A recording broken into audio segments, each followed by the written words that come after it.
Hi YouTube fam, this is Ace again. Syempre, sino makikita nyo, YouTube ko to. Get ready with me while I talk about my dermal piercing. Na hindi na makita ngayon kasi wala siyang hikaw, nawala. So first thing na gagawin ko is magpa-primer. Syempre, protect your skin at all cost.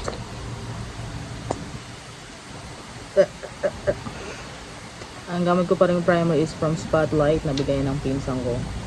Pero, ako lang nag-dermal piercing sa akin. At ang gamit ko, imbis na yung dermal punch, ang gamit ko is yung 12 gauge na needle. Hindi siya ganun kasakit gaya ng ina-expect ko kasi nga mas maraming proseso kapag needle yung gamit. Pero, so far, okay naman siya. Nag-survive naman. So, ayan. Ito yung itsura niya kapag wala siyang hikaw or pakaw. Nakaganyan lang siya. Bilog lang. And buti na lang merong spare dito sa binigay sa akin ni TJ. Though may maliit, meron ding same size nung nawala sa akin. So ako na siya ilalagay kapag tapos na ako mag-makeup. So ang gamit ko is from Spotlight din to, pero nilagay ko lang sa Dazzle Me na container para travel friendly lang. Spotlight foundation or something, nakalimutan ko na. So, yung pain rate ng dermal piercing ko is, sa totoo lang, lasing ako nung ginawa ko yan. So, wala ako masyadong maalala. Di mo walang masyadong maalala, pero hindi siya ganun kasakit nung ginawa ko siya. Kasi nga, lasing ako. So, yun. Pero, yun nga lang, pinagkaiba sa normal. Mas matagal yung process niya kumpara sa normal piercings. Kasi marami kang gagawin. Yung healing process naman niya, hindi siya ganun katagal nag-heal sa akin, and thankfully hindi rin siya nag-reject. Kasi yun ang sakit madalas ng mga surface piercing and dermal piercing, yung mag-reject. And so far, 9 months after, or 9 months na ba, ewan ko pa, sa September ko siya ginawa. Nandito pa rin siya, no signs of rejection, unlike nung sa kilay ko. And just a side note, binalik ko yung belly button piercing ko, pero nire-reject talaga siya ng katawan ko. Hindi ko napapakita dito sa video yung itsura niya, pero day or two after kong butasan yung sa pusod ko, nag-block na yung balat. So hindi talaga para sa akin yung navel piercing kung tawagin. So tanggapin na lang natin ang katotohanan. So, ang gagamitin ko namang face powder is ito.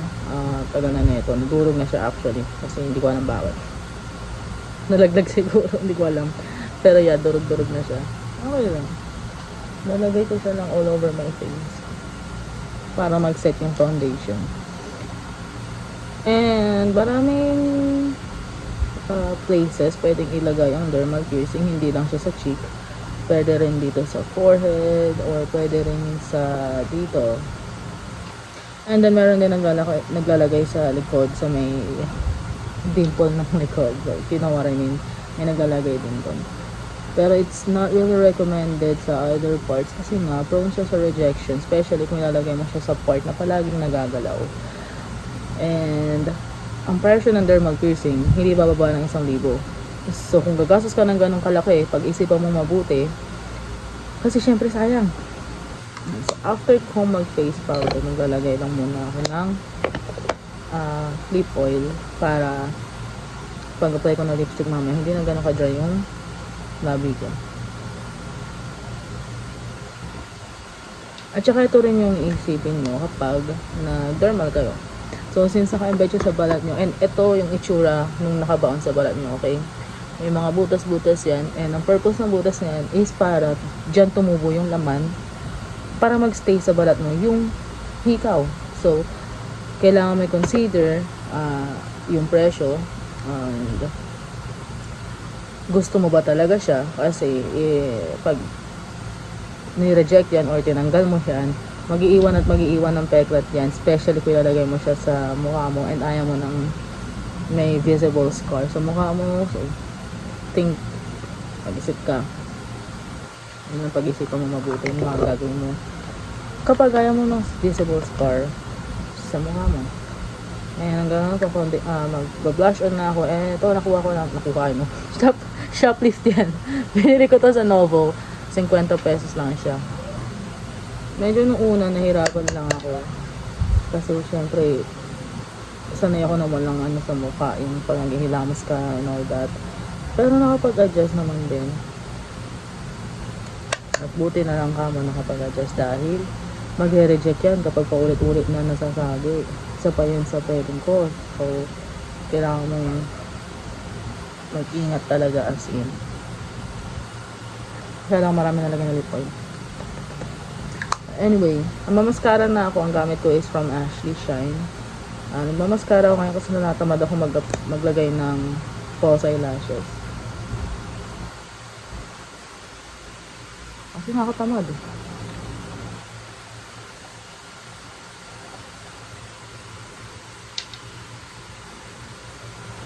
And I think wala ring sense kasi mahaba yung pilik mata ko. Hindi naman sa pagyayabang, pero magyayabang na rin. Rin. Yung false eyelashes kasi kasing haba lang ng pilik mata ko. So, ang advantage lang niya is nakaganon siya. Other than that, wala na.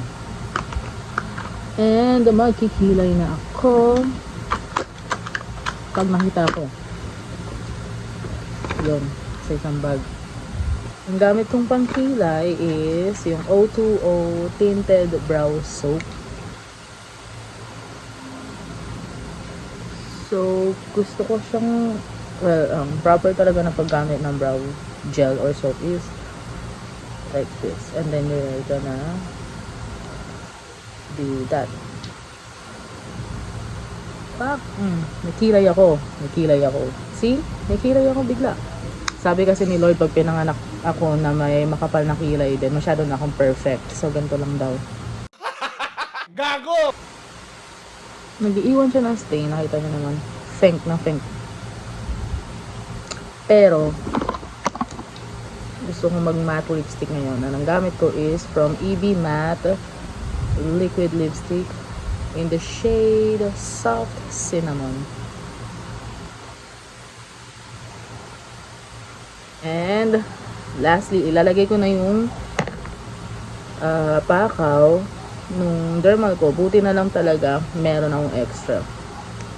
So, tinanong ko naman na si TJ kung anong size na ito para makabili ako ng sarili ko, of course, para iba rin yung kulay. Pero, sorry, gagamitin ko muna ito. Ito pala yung ginamit ko needle. 12 gauge. And ganyan siya kataba. Can you see? Can you see? Ayan, kita nyo ba kung gano'n siya kataba? Yan. Ganyan siya kataba. Here is the hikaw. And context, if may idea kayo, ito yung pinakamaliit na pakaw ng hikaw sa mga Daroscas na jewelry. And ito lang din yung sa dermal.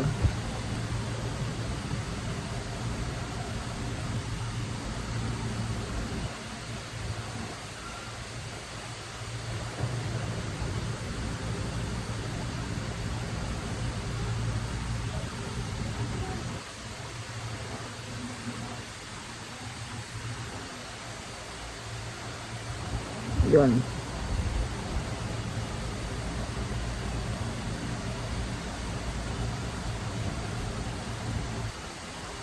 Ayan, nakabit ko na siya. And, iniisip ko, tanggalin tong eyebrow piercing ko. Lipat-lipat ba? That's a topic for another video. And, this is the final look. Ayan. This is the final look. Hindi pa ito yung final OOTD. So, babalikan ko kayo. See you in the next clip. Ito yung OOTD lang for today.